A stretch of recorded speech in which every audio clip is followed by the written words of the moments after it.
Hello, hello, hello. Give us a minute.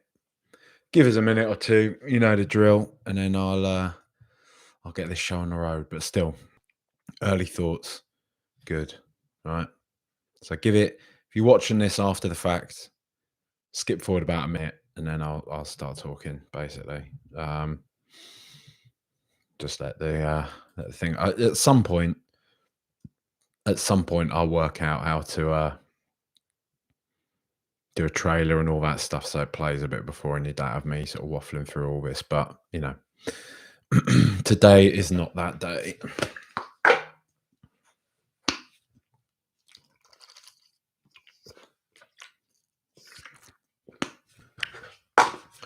All right.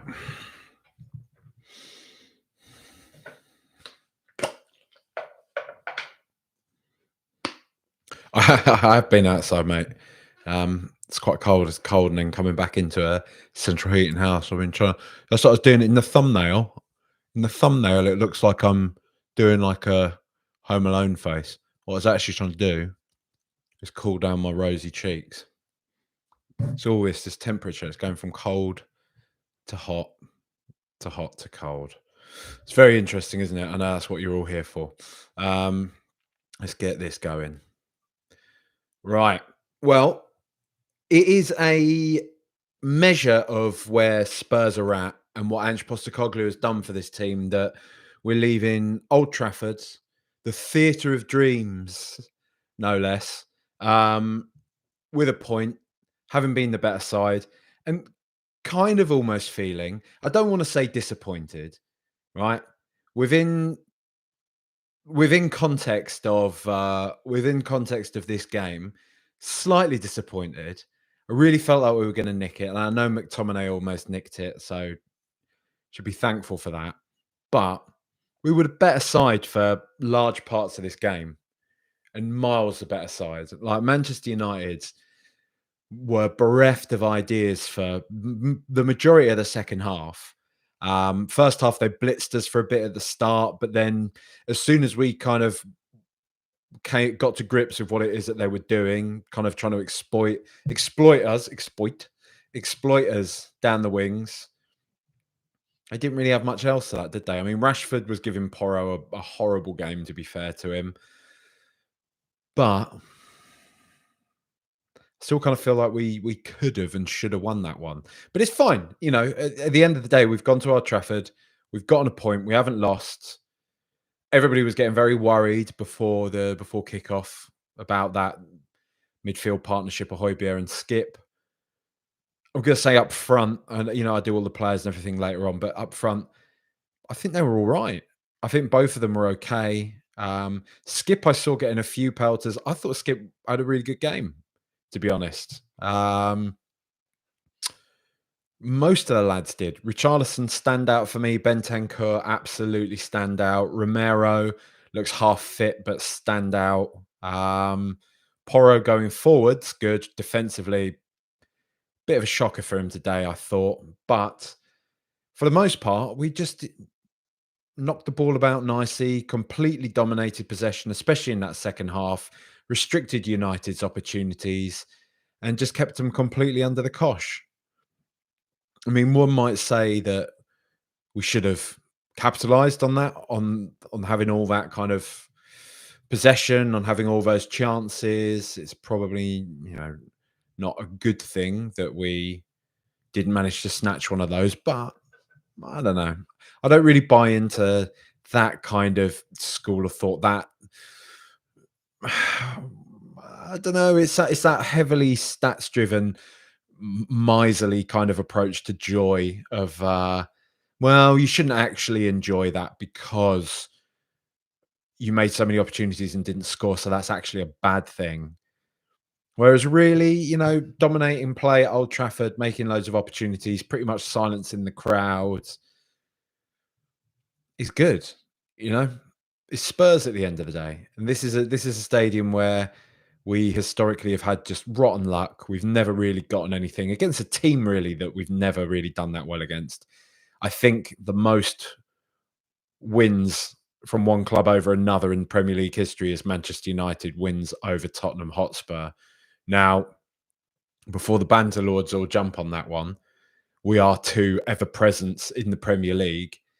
And for a large part of us being ever presents, both of us, they were the most invincible football team I think I can ever remember. Certainly in English football. I think, relatively speaking, even more so than Manchester City are now. But I can't be bothered to start these comparisons. It's not that type of YouTube channel, right? Sorry. Um, but Spurs have been pretty bad in that. Sorry, I lost my train of thought a bit there. But in that time, Spurs have been pretty terrible as well, right? So it sort of stands to reason that they'd have won loads over us. It would have been us or Everton. Everton, another ever present, who have been kind of, for want of a better word, wank like Spurs have. So I don't really, I'm not really that bothered about that. But at least it paints an interesting and fuller picture of where both of these clubs are coming from and the trajectories that we're both on and have been on for quite some time now. And it is exciting at Spurs. It's exciting seeing financial fair play actually maybe meaning something. Chelsea and Newcastle both sort of with their own squeaky bums over the matter. And you got Spurs, who are one of the most profitable sporting outfits in the world. We compared to like NFL teams and stuff like that. I think Dallas Cowboys are like way out in front. But then you got someone like the New England Patriots, and then I think it's United, and then I think it's Spurs, I want to say, even ahead of like Madrids and Barca's and all that type of muck. So if we keep spending, which I think we've shown that we are doing, I know some people are still not particularly happy with how this January window's gone so far, but I think drag us in for 30 odd mil. Werner, which I know is a loan, but we're going to be signing him probably, you'd imagine, for 20. No, it's about 15, 16, isn't it? 15, 16 mil. I think if it, we may or may not get Conor Gallagher over the line this window. That seems to be the man that we want, seems to be the player we're after. Yeah, I'll reserve judgment on that one. To be honest, I'm not that fond of the idea of it. But look, can't pick and choose when I'm sort of saying back the manager, back the vision of the club, because they've done a good job so far, right? They've done a really good job. Most of our signings over the past few years have been pretty impeccable. So just let them do what they got to do. But Spurs, if we can keep making loads of money, keep spending money, not have FFP breathing down our necks, we've got this sustainable, profitable business model, huge stadium. It's exciting. It's exciting times, and there's a not to go Peter Drury about it, because I know people get very angry with Peter Drury nowadays, which I don't understand. And Peter Drury is brilliant, but still, whatever. There is something quite poetic about Spurs playing away at this so-called theatre of dreams, which is falling to pieces, right? Great old stadium, some great memories there for all their fans and whatever, maybe the odd neutral here and there, but you know, it's a stadium from a bygone era. It's literally falling to pieces. There's water coming through the corrugated tin roof, and I know they've got Ratcliffe coming in, so maybe this will all turn around. Maybe they will build a big new stadium, and then they'll be fine, because that's just how life and that's just how football works. But you know, I just I just think they've had their time. It's not to say they're never going to be good again, but the amount of success and everything that they've tasted, they've gotten drunk on it. I spoke to Scott Saunders, Manchester United fan, football writer, does YouTube and stuff for 90 Min. And I was sort of saying to him before the game, what is it with United nowadays? What's the issue? Is it the Glazers? Is it something else? And he was kind of saying it's a bit of Glazers, a bit of a mentality thing maybe in the squad, but it's hard to tell. Probably a bit of it's on Ten Hag. There's a whole different confluence of factors. And one of the things he didn't really want to delve into that I was putting to him, Scott, you coward. But one of the things he didn't really want to delve into was, is it a bit of a blessing and a curse? Blessing for all of those who are old enough, Manchester United fans, to have seen all of their glorious years under Sir Alex Ferguson and everything. But is it a curse really now that you were so good for so long that even a bit of a knockdown from that just creates this death spiral, creates this death spiral in the fan base, with the media, the attention on Manchester United, whether we like it or not, they are, in terms of image, in terms of PR, they're probably the biggest English club still. Them, Liverpool, let those two fight it out between themselves. So there is, there is additional focus on that. I know we take the piss out of them and stuff, but you got to be honest about this stuff. There is a disproportionate focus on Manchester United, their failings or so-called failings. Not to give Mourinho anything really, but he won them a Europa League, won them an FA Cup, I think, or a League Cup at least. A few things. Finished them second. And still, it was this whole kind of, and I know there were other issues there with Mourinho, so maybe a bad example. But the point is, it's very hard to say that you're a success in Manchester United unless you go and win the treble again, which is not an easy thing to do by any stretch of the imagination. And,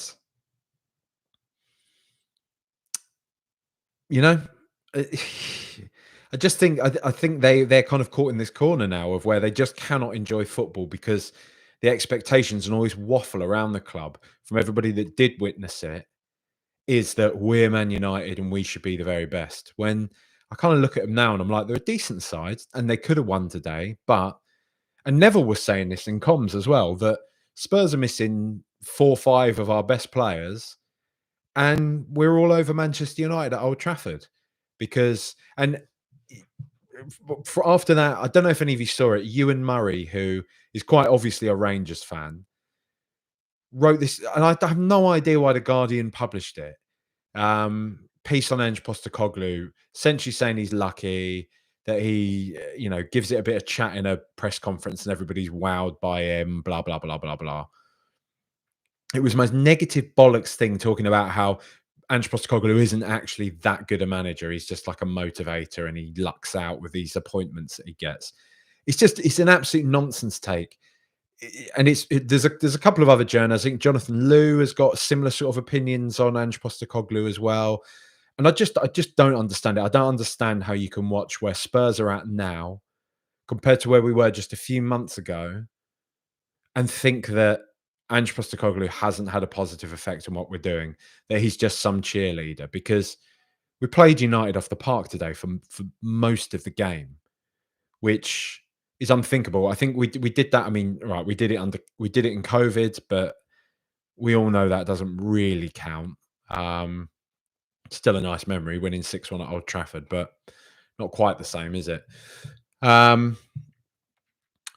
I think the only time when what was that game? Was it under Poch or was it early Mourinho, the Lucas Moura game when we beat him like 3-0, 3-1? I think it was 3-1 we beat him up there. I think it was maybe very, very early Mourinho or very late Pochettino. I can't quite remember. But really, I've never really seen us kind of dominate United at Old Trafford like that. And I just think it's just exciting times for Spurs. It's exciting times going ahead. In the coming years, but this season too. I don't think we need to write off this season. I don't think we need to be as careful or as guarded in saying that as I think.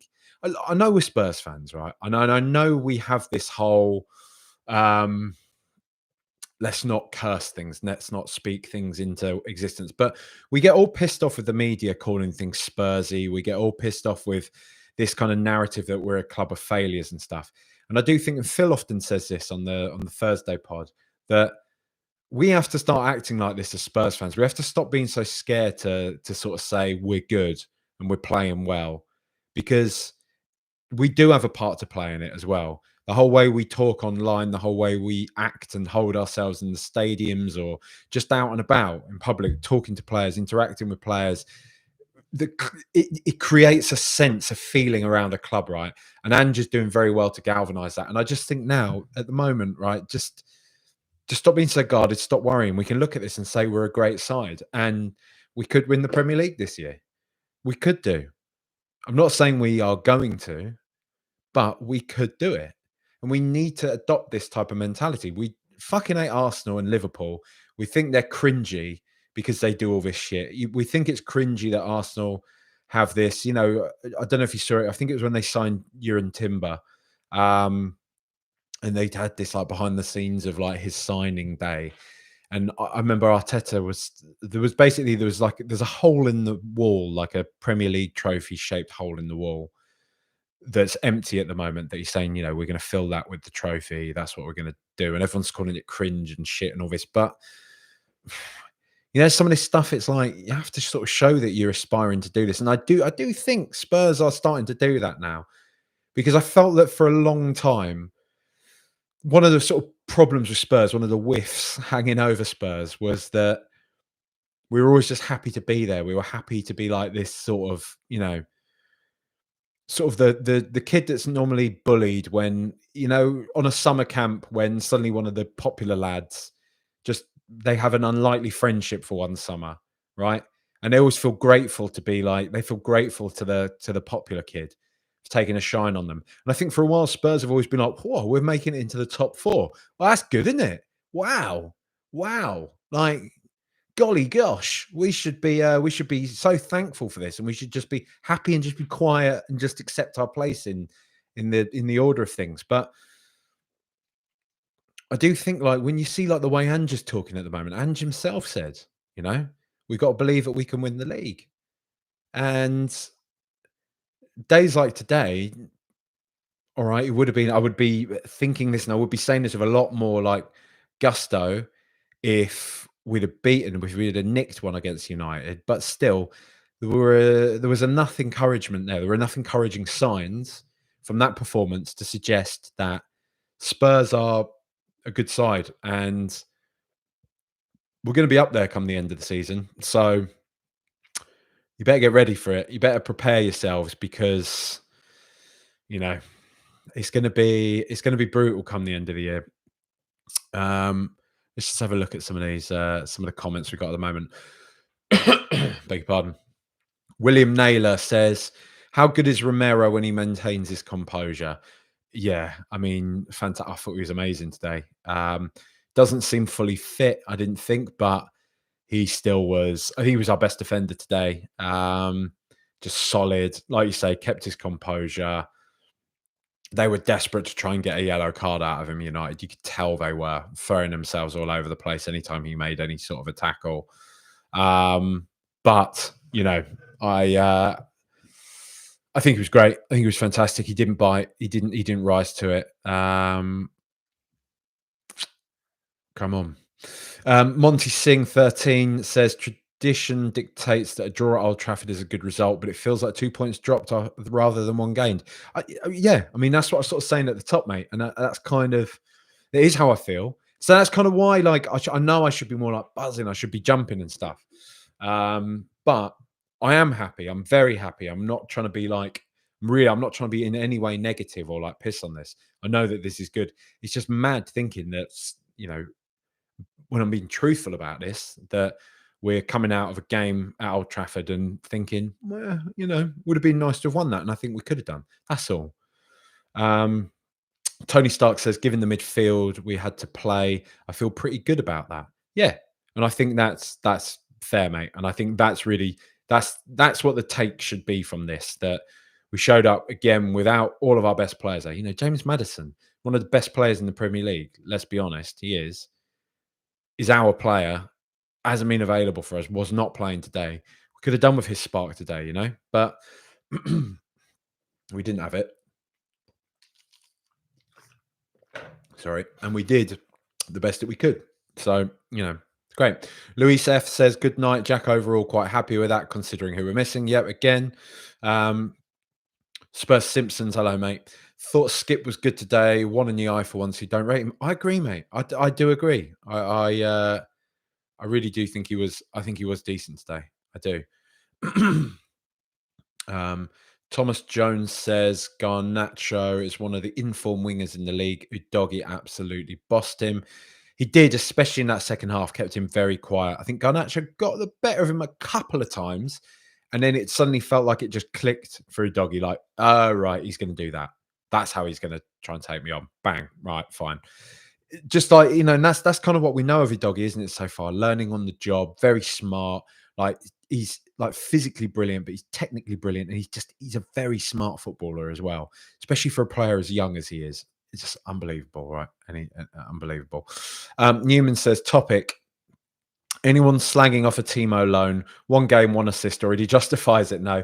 Any other opinion just seems unrealistic. I mean, a loan away at an assist away at Old Trafford as well, Newman, mate. That's kind of that's an important detail that you're missing there, right? So yeah, I mean, I thought it was good. I'll do the players and stuff like that at the end. Let's have a look. Chris Tucker says we'll do well when Maddison and Kulu are back. Just lack chances and ideas at the end are all very positive. Yeah, agree. And I mean that's mad as well, isn't it? Kulusevski being out too. Sort of I keep moaning on about people underrating Kulusevski, not kind of giving him the credit that he's owed. And I'm doing it here. I'm the face of underrating Dejan Kulusevski. Life makes hypocrites of us all, but yeah, fantastic player. It was a shame not to have him there today. It's just, yeah. This is kind of the thing, isn't it? It's another one of those like what could have been, but you have to just deal with it. You have to say what could have been as well is us losing, is us getting done today, as our heads dropping after Hojlund scored a screamer in the opening minutes, but they didn't. We came back, fought back. That goal was such a sucker punch. Start of the second half as well to catch them like that. They would not have been expecting that. You can imagine all the bollocks. You imagine Ten Hag at halftime with his lack of charisma just being like, it's very easy. All we have to do is just score another, make it 3-1, and all this type of bullshit, right? Just putting it in this matter-of-fact, boring, characterless way that he does kind of tend to come across. And then us just running up the other half straight away and banging one in the back of the net with Onana with just like waving his arms at it. It's yeah, it was a funny one. It's a funny one. Juice Nuts says I won't be rewatching that. Yeah, I agree with you, mate. It's another one of those, really, isn't it? Just Gem says Van de Ven just said it's only cramp. That's good. Spurs Simpsons, when he went down, my heart jumped out of my mouth. Yeah, it was horrific, wasn't it? RS9 Koi says thought Skip was excellent today. Agree, mate. Again.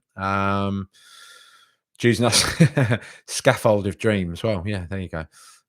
Wilson T feel low after that, should have won. Don't feel low, right? Don't feel low. Just take it. I think it's in a sort of. I'm not here to tell you what to do, by the way. I'm just trying to cheer you up a bit.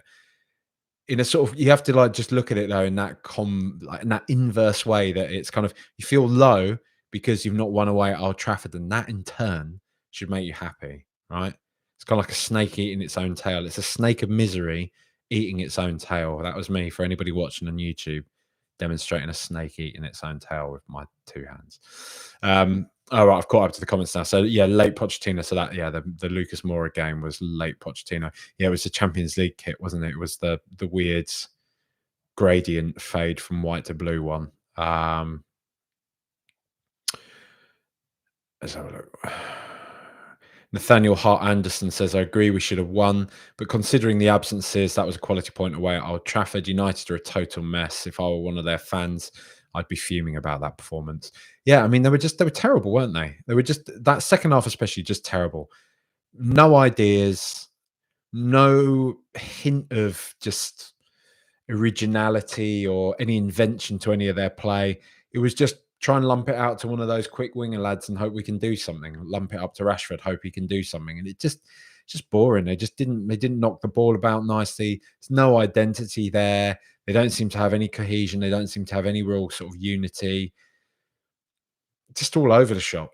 Absolutely all over the shop. And this is, it just makes me happy for what we've got now, right? It makes me happy that we've got this kind of this core unit of players again now.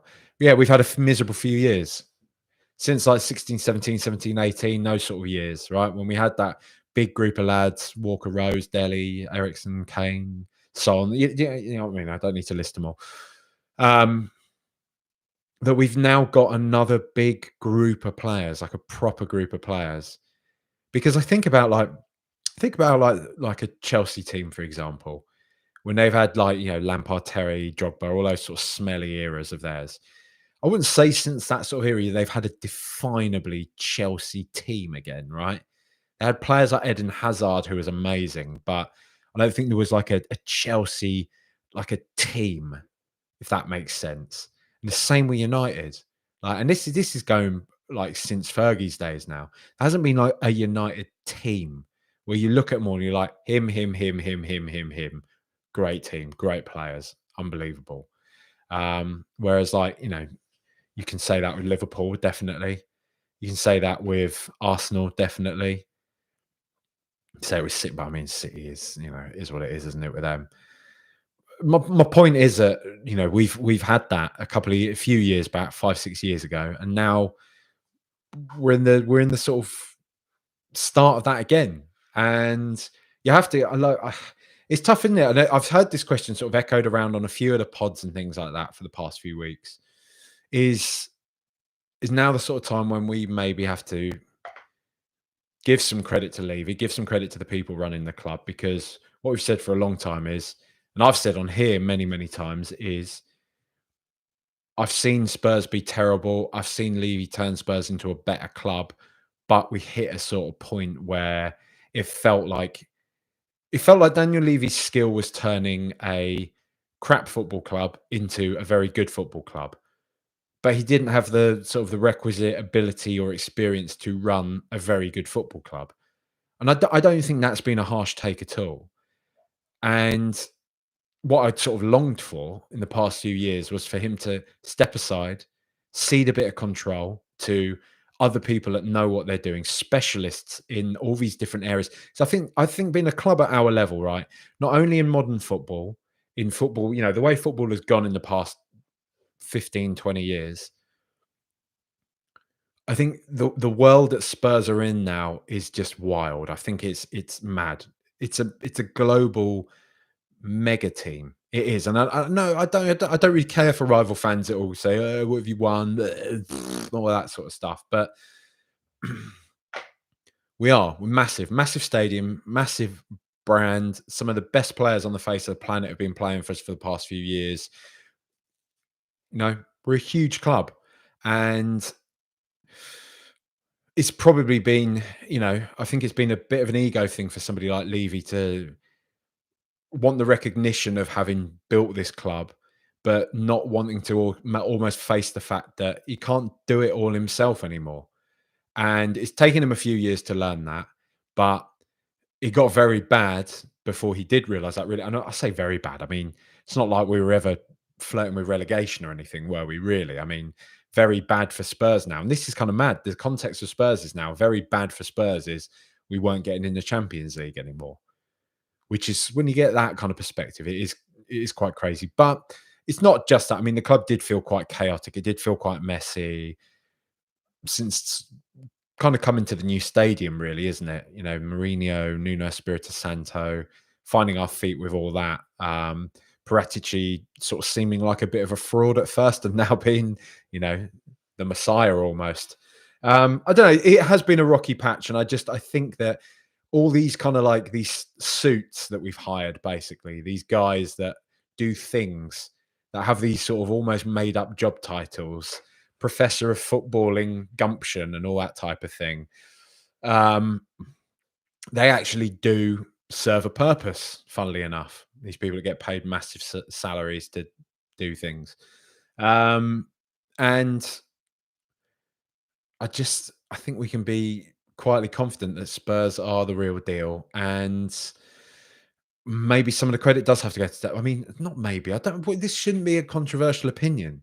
Like, and I know you get called a Levy lover and all this type of stuff and an apologist. But anyone that's listened to this podcast for the past decade that I've been doing it now will know that probably more often than not, I'm actually a lot more critical of Levy than I am, positive about him. I just have to look at where we're at now, what we're doing, the way the club is set up, the way we're operating, and say objectively, we're great. Because I look at Manchester United and we're a fucking mess. They're a team that just completely rely on the glories of yesteryear. They still have Alex Ferguson sat out there in the stadium. He must have their sort of Don Corleone, look at how they massacred my boy type look at Manchester United now when he's watching that, because there's just nothing there. There's nothing there other than a billboard for big brands to pump money into. And, no wonder all their fans, I know it's go and get the Norwich scarves, but no wonder their fans all get livid about it, because they are just a state and Spurs aren't.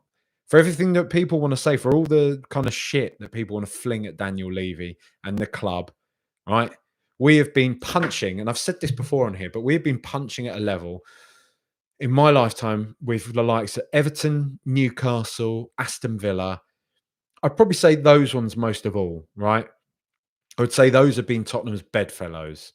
There or thereabouts, we've all sort of occupied a similar sort of space and all had a similar kind of goal, a similar kind of dream of breaking into the top four, of, you know, trying to win stuff. I think they're all four clubs as well that have this kind of, we don't want to just be another one of the rest. We want to win stuff.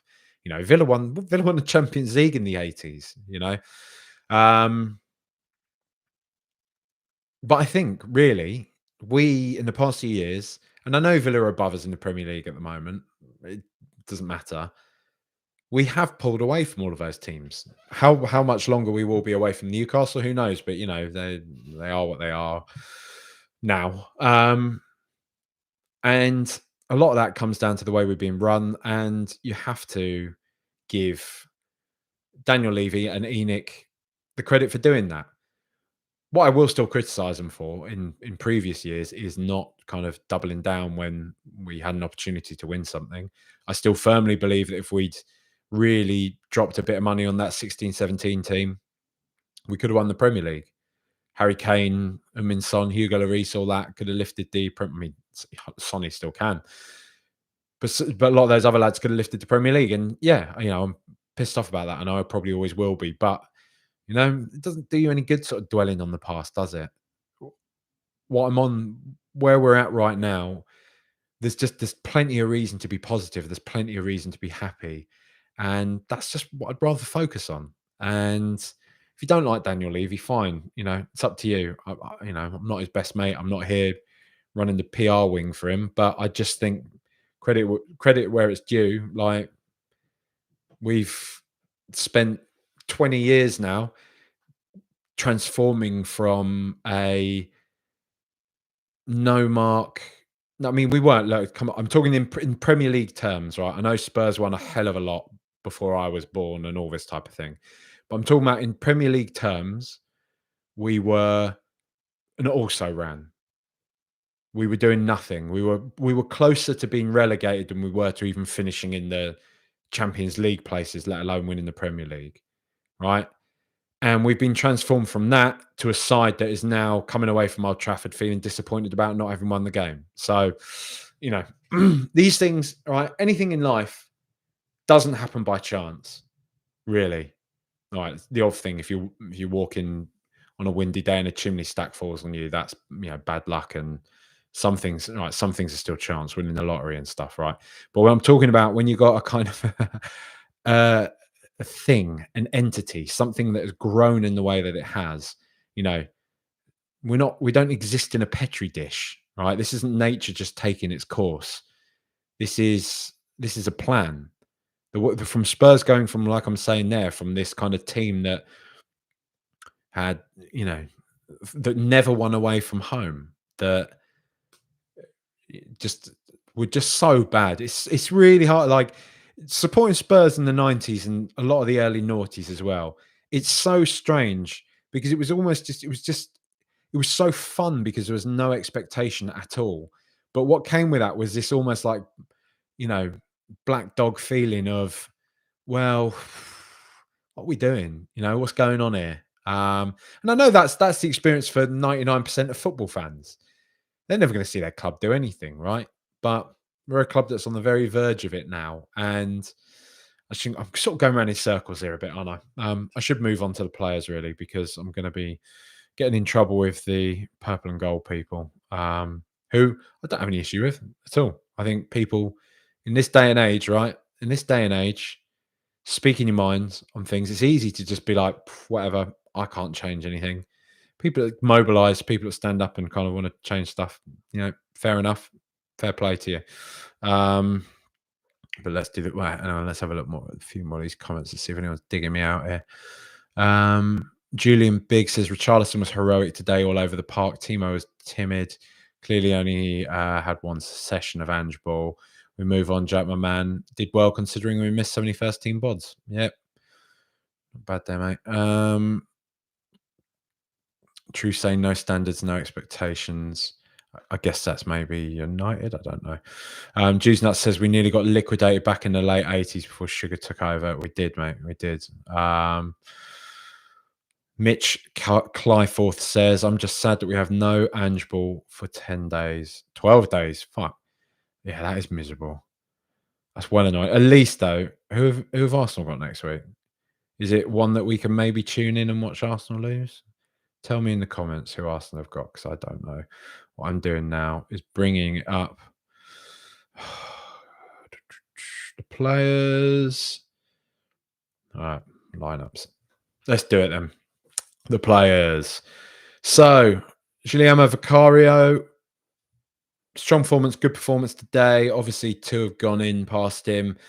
Could he have done better with either of them? No, I don't think so. Hojlund's was a rocket. Rashford's went right into the corner. I think his view was impeded, wasn't it, by a defender? Fine, but other than that, Vicario is what he is. Claims the ball. Again, one of the things I banged on about with him before, his ability to claim the ball in the air just gives us just a complete new dimension to the way we play. And it's beautiful. His ability to play the ball, to actually pick out members of his own team with his passing, invaluable. Pedro Porro, funny, very Jekyll and Hyde performance, I thought, of Pedro Porro today. I'm going to say, honestly, pretty woeful defensively today. I know he is coming up against Marcus Rashford, who is, let's be honest, I know he's not had the best season, but one of the better players in the Premier League. Not one of the best, I'm saying one of the better. So it is always going to be difficult. Going forwards, Porro is, spectacular. Some of his corners, his deliveries were brilliant. I'm pretty sure it was his that was whipped in for Richarlison to score our first goal, which doesn't surprise me at all. He got a few in very, very dangerous areas. The one Romero clattered off the crossbar as well. But defensively, I think he kept getting skinned. Just didn't seem, I don't know, on it. But that might just be Rashford being good, But all in all, Pedro Porro, probably our player of the season so far. I think Kulusevski's probably in with a shout on that. Vicario's in with a shout there too. Don't know. Put a pin in that one for now. Christian Romero, fantastic. Do I want to say it? No, I was going to say maybe my man of the match, but I don't think quite. Not quite my man of the match. But up there, really up there. Doesn't look completely fit, but we know that. We know that he's not. To come back early. We saw him coming off the bus yesterday when they arrived in Manchester. Bit of a sigh of relief. Great to see him start. Great to see him play. Absolutely impeccable performance today, I thought. Whether it's just his ability to just shepherd the ball out. When United were trying to break, when they were trying to slot balls in behind. Keeping his cool, keeping his head when they kept trying to tempt him. They kept trying to lure him into something. And you could tell Gary Neville is always desperate to see Romero fuck up, isn't he? With his ohs and all that. But no, we got to hand it to Romero today. Fantastic performance. Real leader, had the armband on and was more than worthy of it. Mickey van der Ven, lovely to have him back. Great performance. A little bit rusty. And I can't even, I'll be honest, I can't even, qualify this, but I just feel like when I was watching it, I feel like he wasn't quite as at least at first, we say in the first half, he wasn't quite as decisive as we know him to be. I will say in the second half, actually, he pretty much was his kind of, just impenetrable horse self, just galloping back, sweeping the ball up, not giving him a sniff. He's a force of nature. He really is. I've said it before and I'll say it again. He's just freakish. His physicality is unlike anything I've ever seen from a centre back. It's like a centre back equivalent of Erling Haaland.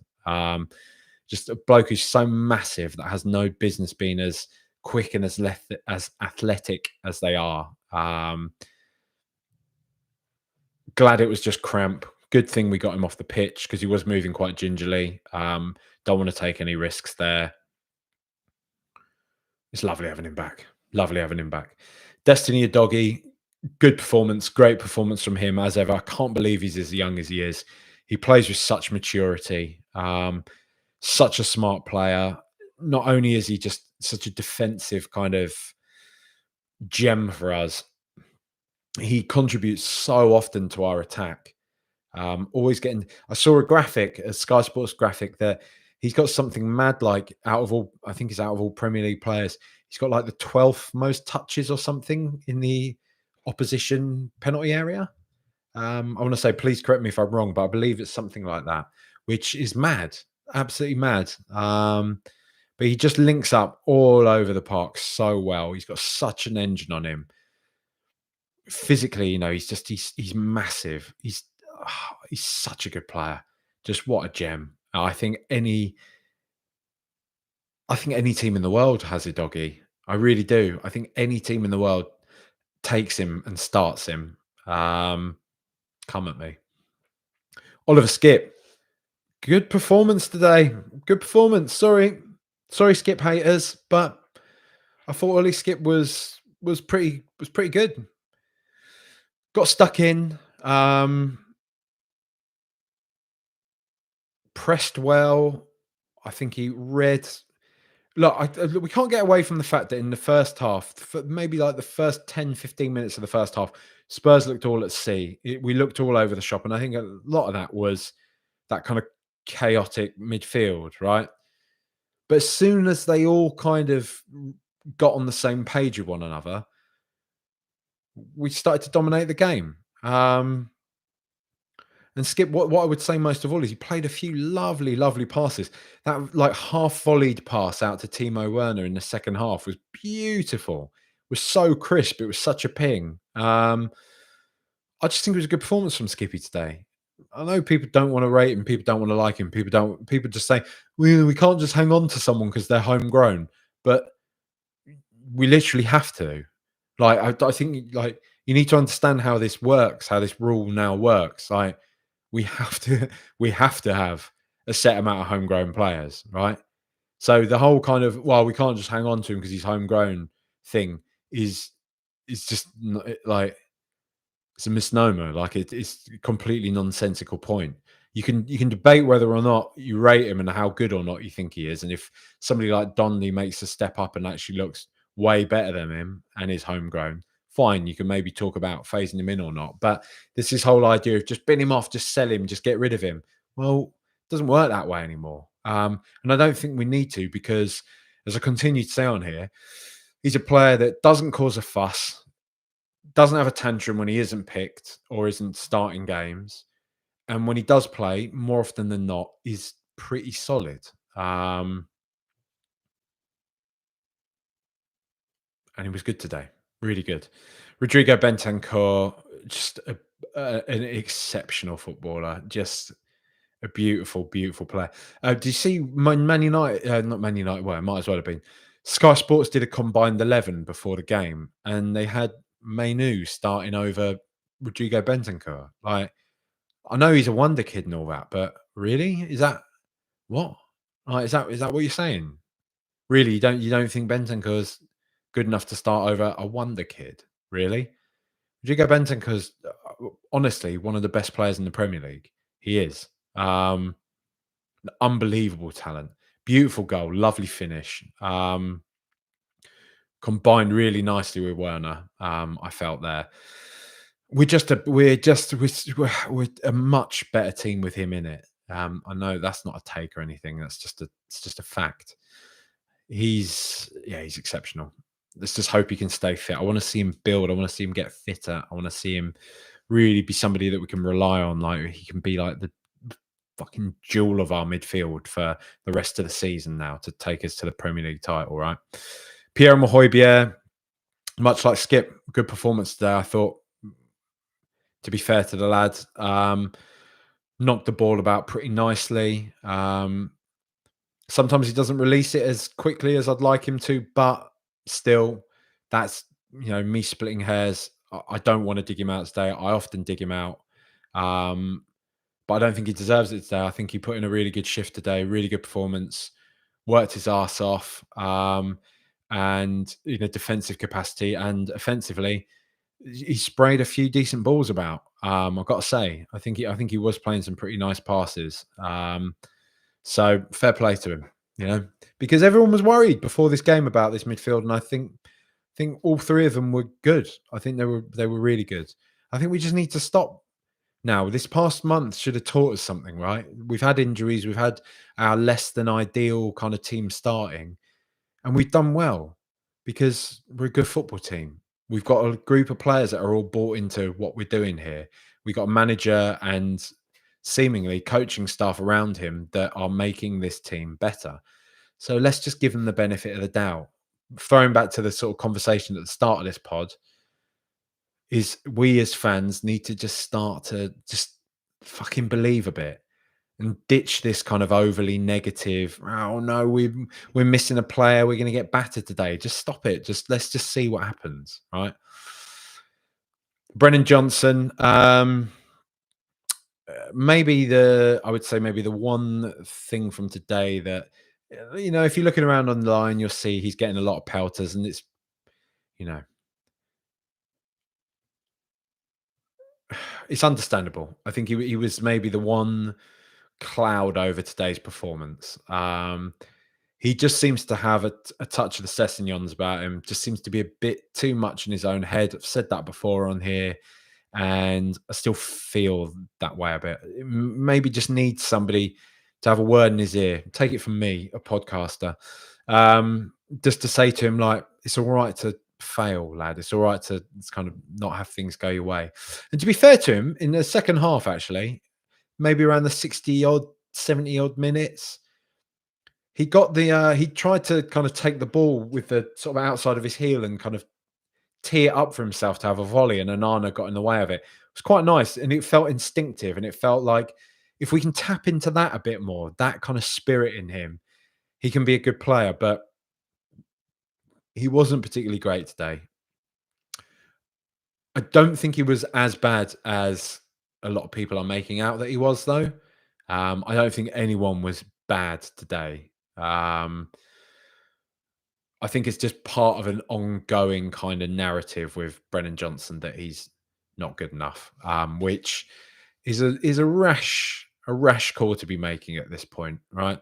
When Ange just said himself that Johnson is a project, he's a player that we're looking at developing over several years, right? It's not somebody that's coming in an off the peg signing, coming in to sort of tangibly improve the team straight away. Like you might say somebody like Timo Werner is an older, more established player with Premier League credentials, Champions League winner. We're hoping to add him into the team to give us a lift. Somebody like Brennan Johnson is come into this core, come into this familial unit and grow with us and become part of what we want to be. So I don't think we need to start kind of pearl clutching about Brennan Johnson right now and getting all worried about it and saying what a waste of money he is and things. But nor do I think we have to deny when he's not had the best of games and where he can do things better, which is probably today. It's all just about finding that balance, isn't it, really? That's what it is for most things in life, isn't it? Timo Werner, I thought was good today. He had that one moment in the first half when he cut the ball onto his right foot and shot, and it absolutely ballooned over. And I thought, oh, mate, come on. You're making it too easy for all the banter accounts and stuff. But after that, I think he kind of screwed his. There were a few times when I was sort of tutting, shall we say, at his decision making. But as the game went on, as he kind of got more of a feel for the pattern of play, for the way in which the team plays, he's only had a couple of training sessions after all, and he hasn't played properly in months at Leipzig now. So he's finding his feet. I think he started to become a real problem for them. I think he was definitely better than anything I've seen from Brian Hill this season. I'll say that comfortably. And he set up a goal. He's got an assist on his debut. Can't really ask for much more than that. Away at Old Trafford. There's a loan deal. I do think we'll probably buy him, barring him being, abject. I fall on the side of this because I've seen it's already splitting people on Twitter. Surprise, I know. But I tend to fall on the side of the argument that I think Werner was good today, and I think there was a lot of promise there in that performance. I was pretty excited by that performance, and I'm happy to have him as part of the team. Richarlison, I was talking about my man in the match earlier. He's got to be Richarlison. I've dug him out plenty on here before. I think he was fantastic today. His all-round play was brilliant. His goal was beautiful. Lovely header. Kane-esque. And I mean that. Really, really good performance today. He seemed focused. He seemed switched on. He was causing problems for United all game, pushing them in that final third. Didn't stop running. It felt like his touch was much improved. It felt like when he was knocking the ball about, there were crisper, cleaner passes. Feels like he really stepped up today. And that's conversely, that can lead to the frustration with him because you see he's such a good player. So when he has these games when he's kind of knocking the ball all over the place and his touch is here, there, and everywhere, you can get annoyed with him because games like today show you that he is capable of it if he can just keep his mind on it, if he can keep himself in the game and keep concentrating, he can be a real asset to this team. But today was an exciting performance from Richarlison. I just said Werner's performance was exciting as well. It sounds a bit perverse, doesn't it? It was very good. Very happy with him. More of that, please, Richie. 6 games, 6 goals now. I think somebody said, has he scored more than Saka now this season? I think I saw that as a tweet flying about. So, what can I say? What can you say? Dragoshin, nice. We got it over the line. Didn't see enough of him. I'm not, I mean, there's nothing to talk about with him, really. Brian Hill wasn't really on for long. Brian Hill doing Brian Hill things. All right. Emerson, similar, no real kind of big game-changing subs in this one. But yeah, look, we've gone to Old Trafford. We've gotten a point. We haven't lost. You got to be happy with that. You got to be happy with that. I know it's double-edged. I know it does carry with it a sense of almost regret, but let's just not. Let's just kind of bask in this moment and enjoy it because I think we're allowed to, and I think we should. I'm just seeing where we're at now.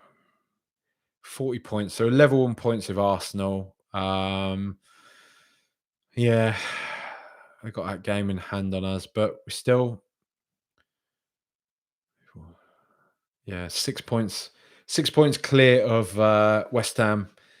We're more miles clear of United as well. It's mad. Look, got to be positive. Got to be happy. You don't have to be. I'm not here to tell you that you have to be happy, but it's better to be, isn't it?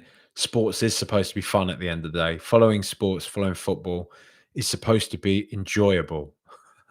Imagine that. We've gone there. We've got the job done. So come on, you Spurs. A couple of weeks off now. And in that time, I'll still be doing pods and stuff. You can catch more pods on Patreon, patreon.com/RTRpods. Number of different pods and stuff I do throughout the week. So jump in, join in. If you don't want to, fine, but please do just like and subscribe, write ratings, like reviews, share the pods. wherever you share stuff, all that lark. Do you know what I mean? Please do. Help the pod to continue to grow. That would be very nice of you. Thank you very much. And then maybe one day you can see me on Sky Sports Social talking about greetings cards and all that sort of stuff, right? When everyone's talking about, I don't know, I can't bother. I'm not start digging, but I don't want to be on Sky Sports Social. I'm joking. Like, no, not for me. Just get the pod going. That's all, because it makes me feel nice. That's the main thing. But what more is there to say? Nothing other than come on, you Spurs, up the Spurs. Thanks for watching. Thanks for listening. Much love to everyone. Enjoy your time off. Bye bye.